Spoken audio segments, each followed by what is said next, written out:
Vous pensez qu'Assassin's Creed va vous mettre la tête à l'envers? Ça tombe bien, nous aussi.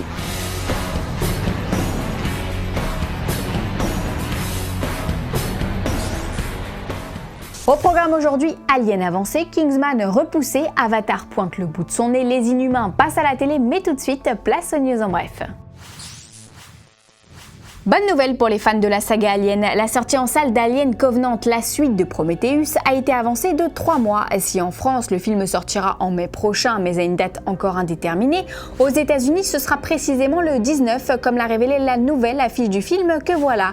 Or, le Festival de Cannes commence le 17 mai. Vous me voyez venir là, non? Et si Alien faisait l'ouverture? Sur la croisette, croyez-moi, tout le monde nous entendra crier de joie.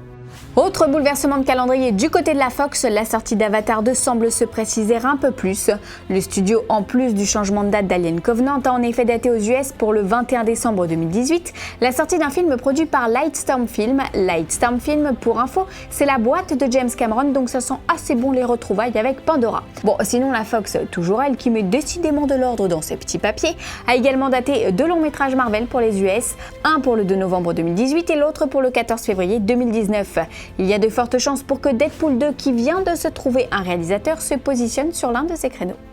James Mangold a une vision bien précise de son film Logan. Après avoir signé une bande-annonce crépusculaire avec du Johnny Cash en fond sonore, il vient d'annoncer que son long métrage ne sera pas un marathon d'effets spéciaux. Moins de CGI et plus d'humains, c'est ce qu'il promet pour les dernières aventures de Hugh Jackman dans la peau du mutant Wolverine. C'est plutôt une bonne nouvelle et en plus il nous livre en cadeau une nouvelle photo. Quel bon samaritain ce Logan!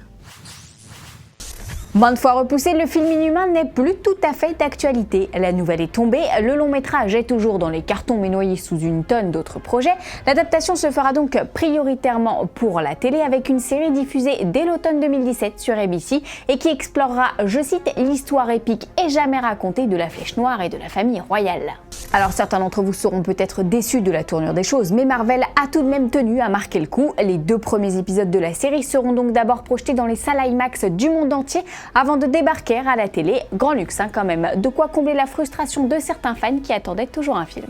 Au total, 8 épisodes tous tournés en IMAX sont prévus, mais alors une question s'impose. Quel sort la Maison des Idées réserve-t-elle aux agents du SHIELD, les premiers à avoir introduit les Inhumains dans le MCU? Les agents du SHIELD dont les audiences sont en baisse constante, dont l'avenir est chaque année remis sur la table et dont le sort pourrait vite être plié au vu de cette information. Reste à savoir si le show sera lié ou non au film du MCU et comment. Si la réponse est oui, on peut imaginer que la fin de la saison intervienne au moment de la sortie d'Avengers 3 au cinéma le 25 avril 2018. Ne me parlez pas des hasards du calendrier, nous aurions bien du mal à y croire. De la même façon, une seconde saison pourrait permettre à Flèche Noire et ses camarades d'intervenir dans Avengers 4 au cinéma en mai 2019 afin de combattre Thanos.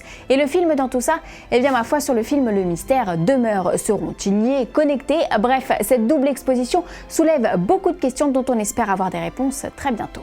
Pour l'heure, focus sur la série diffusée dans moins d'1 an. Or, je ne vous apprends rien, septembre 2017, c'est demain. Il devient donc urgent de s'atteler au casting afin d'entrer en tournage dans les plus brefs délais. Mais alors qui pour incarner Flèche Noire, sa femme Médusa, sa sœur Crystal, mais aussi Gorgon, capable de provoquer de violents séismes, le maître des arts martiaux Karnak ou le bulldog géant Goldor? Les comédiens, vus dans Agents du SHIELD, reprendront-ils leur rôle? Vin Diesel, de son côté, s'était déjà intéressé à l'idée d'incarner Flèche Noire, mais James Gunn n'y croit pas trop, pensant qu'il a déjà un pied dans l'univers Marvel et qu'il est déjà rattaché à tout un tas de sagas au cinéma. Mais à ce jour, rien n'est joué, on reste donc aux aguets. Aujourd'hui, dans le Code des Fanzoniens, on répond à Ali H qui voudra des news de Kingsman 2. Eh bien Ali, tu seras sûrement aussi déçu que moi d'apprendre que la suite des aventures d'Eggsy a été repoussée au mois d'octobre 2017. Initialement attendu en juin, le Cercle d'Or pâtit quelque peu des bouleversements de calendrier de la Fox dont on vous parlait dans les news en bref. Il va donc falloir s'armer de patience avant de découvrir cet épisode 2 qui, selon la scénariste, sera encore plus fou que le premier volet, notamment durant les scènes d'action. Ça promet.